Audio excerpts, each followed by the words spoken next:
reimbursement grants, which means we spend the approved allocation, then we file for reimbursement for the approved expenditures. This is one area that often reflects a negative balance while the district waits for reimbursement. You can kind of see that in the beginning balance under federal projects from last school year. State projects that are reflected here include First Things First grant, along with a small gifted education grant and the school safety grant.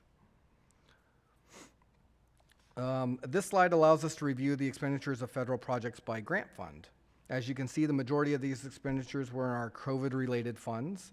These expenditures include purchases consistent with guidance provided by ADE around acceptable expenditures, including retention stipends to employees, technology expenditures, signature school expenditures, and some salary and benefits. Other notable expenditures include Title I at $1.3 million and IDEA at $1.49 million. This is, like I said, highlights from the report. It concludes the presentation. I would like to thank you and see if any members of the board have any questions or comments. Questions, comments? Hearing none, I'll ask for a motion.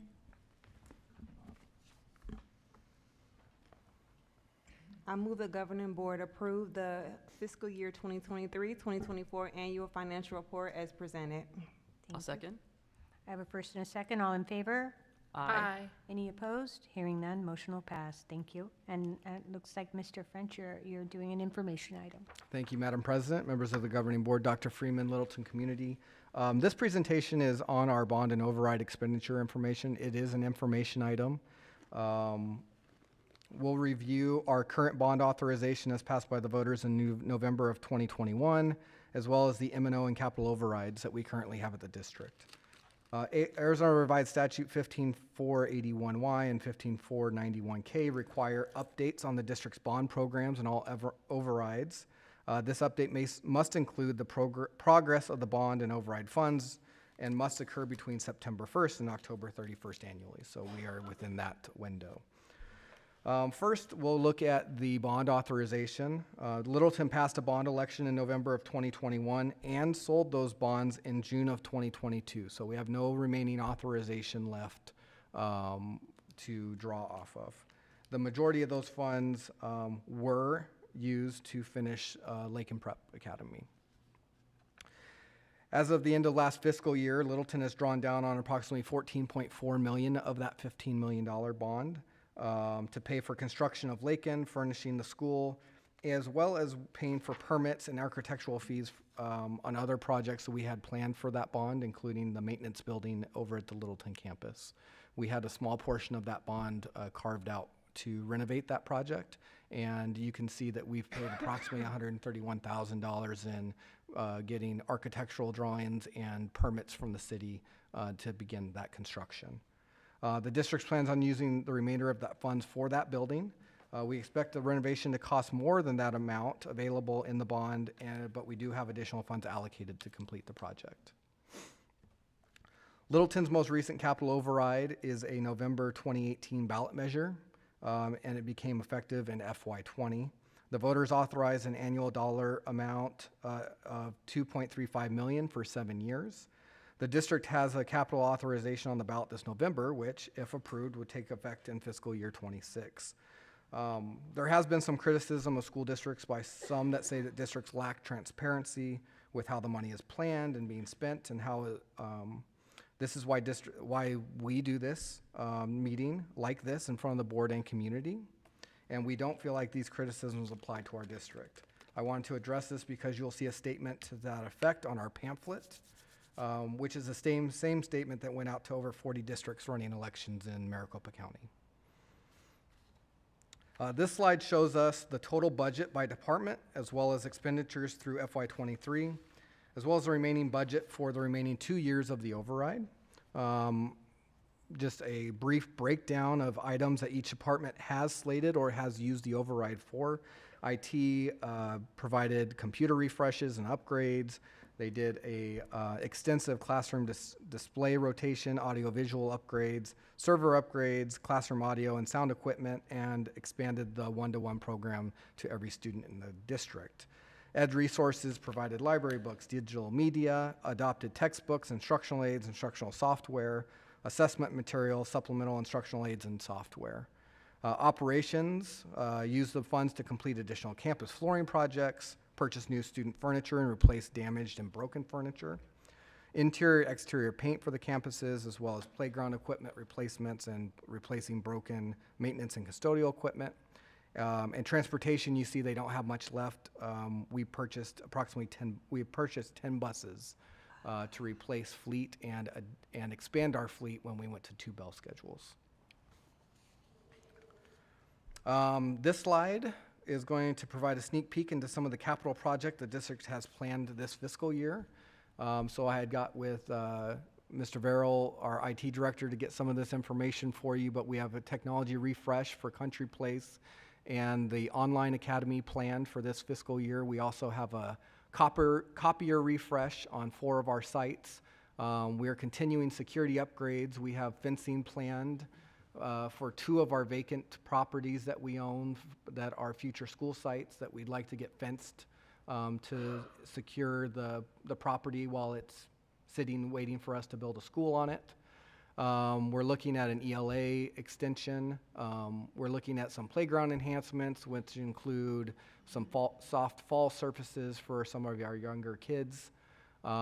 Building renovations, which includes the maintenance building, additional stage structures potentially for dismissal time so we don't have kids standing out in the sun as long waiting for their parents, as well as the solar installation that the board talked about at our last meeting.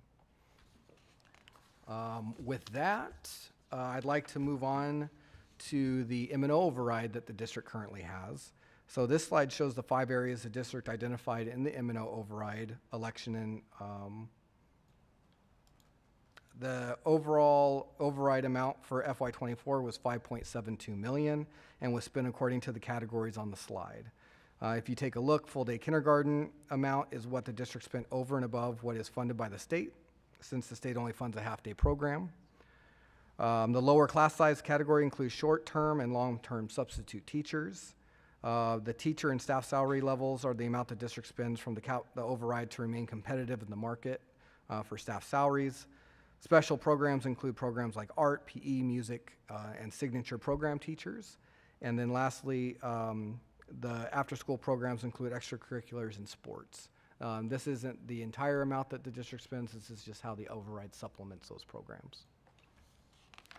So with that, I'm happy to answer any questions the board has. Questions on that? Hearing, did you have one? Oh, just one question. Uh-huh. I was curious, when is the next time we have to go out for a bond? Is that coming up soon? Member Siniceros, there has been conversations about what we're planning on doing. I think we don't have a set in stone schedule, but we are looking, we potentially talked about entering into a finance agreement for the solar project and potentially using a bond as a cheaper form of debt to pay that off. So we can see the benefits of the M&O savings sooner than the 20 years. We're going to be looking at that in the future. I don't think we have a need right now for additional space because we haven't opened up Lakin all the way yet. But if growth continues the way that it has this year, we may be having that conversation sooner than later. There's no immediate pressure. Thank you. Hearing no more questions, we'll go on to an action item talking about substitute rates. Mr. French. Thank you, Madam President, members of the governing board, Dr. Freeman, Littleton community. This evening, like to talk a little bit about our substitute compensation. This has been a topic of discussion with the cabinet and with our LEAP group, which is our teacher group. Jim, if you'll go to the next slide for me. Currently, we have permanent substitute positions. We have 2 per school slated. Those permanent positions cover our unfilled classrooms at their specified school. We have some permanent subs that are able to float when teachers are gone, and we also have some permanent subs that, to my understanding, are in a classroom while we wait to hire a teacher. Short-term substitutes we get from ESI. We would pay them a teacher substitute pay rate, and they get to choose basically out of all districts in the West Valley or in the Valley themselves which school district they want to go to.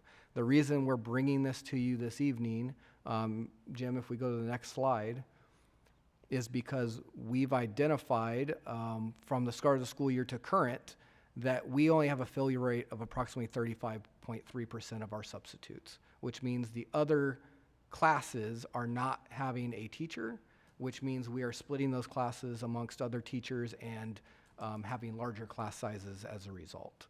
So as of July 29th, we've had a 550 total jobs. So this would be teachers, this would be us needing to substitute position to fill. We've had 356 of those jobs remain unfilled, which means that we've had to find something to do with those kids. We need an average of 12 substitutes per day, and 8 of those are going unfilled at the moment. So Jim, if you'll go to the next slide for me. This is a graph of surrounding districts of ours and their substitute pay on a daily rate and a long-term rate. You can see Littleton's on the far left. We pay $115 a day to our substitutes.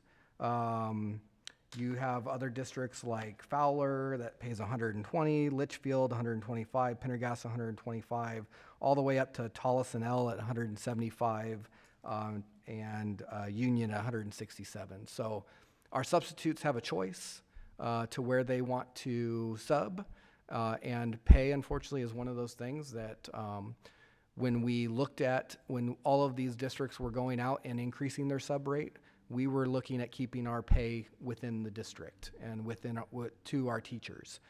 So when we went out before, they had said, you know, we have the split rate program or the split pay program where we split the kids and then teachers get a portion of those funds.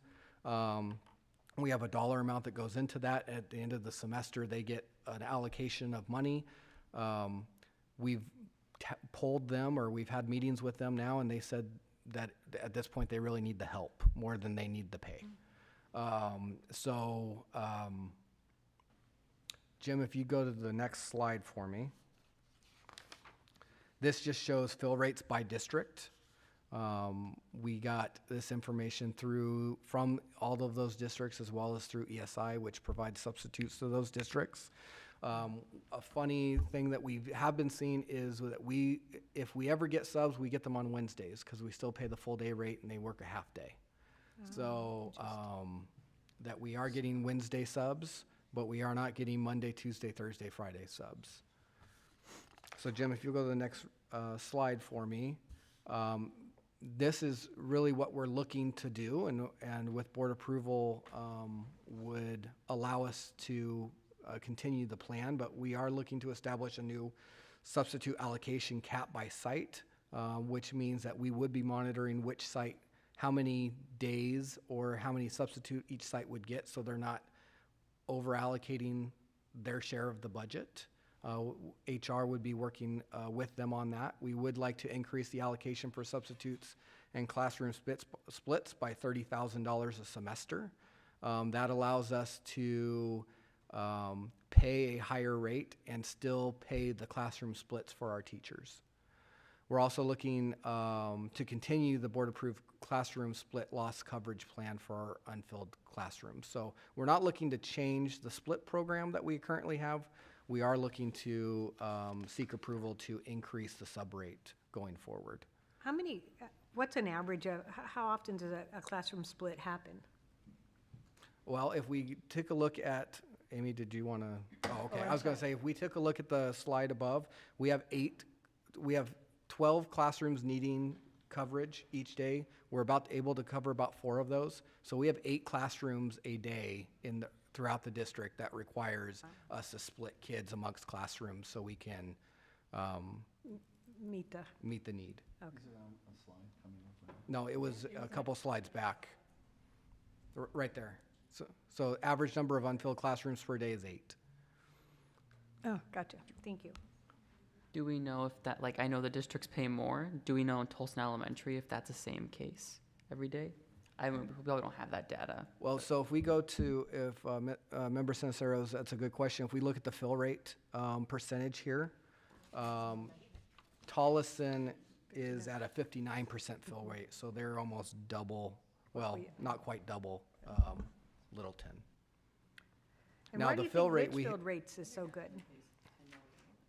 Litchfield? Yeah, I don't have that information, President Reyes, but we That's can fine. try to get you an answer. well, I'm just thinking it's wealthier, but I don't know that for a fact. Yeah, okay, thank you. But it's interesting that Tolleson had the highest pay, but not the highest fill rate. I know that's what it's, logically, it's hard to draw from that, right? Right. Amy, did you have your question answered? Mine was just anecdotal evidence, it's fine. Okay. I just find it so strange, but actually it makes sense when you think about it because the allure of, of course, the money is the biggest thing. The only people I could see with this huge rate gap who would still accept the 115 as opposed to just going a little further and getting substantially more money, especially if it's on, a longer, maybe a week period, would be like parents or somebody who's just as vested in the district and wants to be. Who kids go there, so it's convenient. It's the convenience factor of it. But if you look at it in terms of that even, in order to be a substitute, it's not that hard to do, but I think people don't know how, they don't know. And it's not something you could just come to school today, you drop your kids off, and then the office says, hey, do you want a sub? So I think that definitely it's going to come down to the money, but also of us really giving knowledge to our community, because there are some mothers or even fathers who are stay-at-home parents who would be willing to just take that little course, get the fingerprints clearance, and then be able to be a sub and have that convenience factor of being able to go to work for that day, make a couple extra dollars while their kids are in school. Do they, Jim, can you go to the pay rate slide? I'm sorry, go ahead. do they still require bachelors to be emergency sub? Yes? She's just shaking her head, yes, I'm asking. Madam President, members of the board, there's multiple levels of substitute certificates. A standard substitute certificate requires a bachelor's degree. An emergency substitute certificate requires a high school diploma and has to be sponsored specifically by the school district, and they may only substitute in that district. So Okay, they can't shop. that makes sense, so they're not shopping. Gotcha, okay, thank you. So what we're proposing, if you look at that graph, the three people that are at 150, I think that's what we're proposing, is to go to 150, not the high and not the low, but the middle of the pack. And Makes then you sense. can reevaluate based on how the program works and if there's more enrollment growth and if your teacher fill rate changes and Yeah. those kind of things. I have one more question. So what does an average teacher make per day? Because I'm thinking, I hope it's 150, because if it's not, why wouldn't I just sub? Madam President, that's a good question. We have permanent subs that make $205 a day, so they are our district employees, permanent subs, and our beginning teacher salary, I believe, was 230, Okay. 240? The benefits and stuff I get, but I was just talking pure money. It's about the same as a beginning teacher. It's based on a beginning teacher salary. Yeah, I mean, because you kind of want to have some variance there, right? You correct. don't want to say, because you'd lose all your, if benefits weren't a problem and you were, had a spouse or something and you had health care, then you want to make your, the differential between normal rate and this, So, some yeah, a difference. first-year teacher gets $205, but they also get classroom site fund of $6,600, so if you add that into their salary, roughly $240 a day. So $100 a day difference if you raise this to 150, give or take. Right. Okay. Thank you. Any more other questions at this point? Thank you. Okay. We appreciate the information. So Jim, if you can go to the recommendation slide for me. Administration is recommending the board approve a new sub rate of 150, which is our short-term sub rate. We didn't talk at all, Jim, if you want to, I apologize, go back to the chart. We're recommending a long-term sub rate of $180. That's going to still be in line with the other districts. Long-term sub rates is when a substitute subs for the district 10 days straight, so 2 weeks. And they're doing lesson planning and some They're other lesson additional. planning and Correct. grading. Versus So- just walking in and go home. Correct. So we would pay them a That makes sense. $30 more differential to do that work. And can a long-term sub, can they get that on an emergency certification? Or do I have to, is that just short-term? Madam President, the emergency certified substitutes are serving in our permanent sub roles.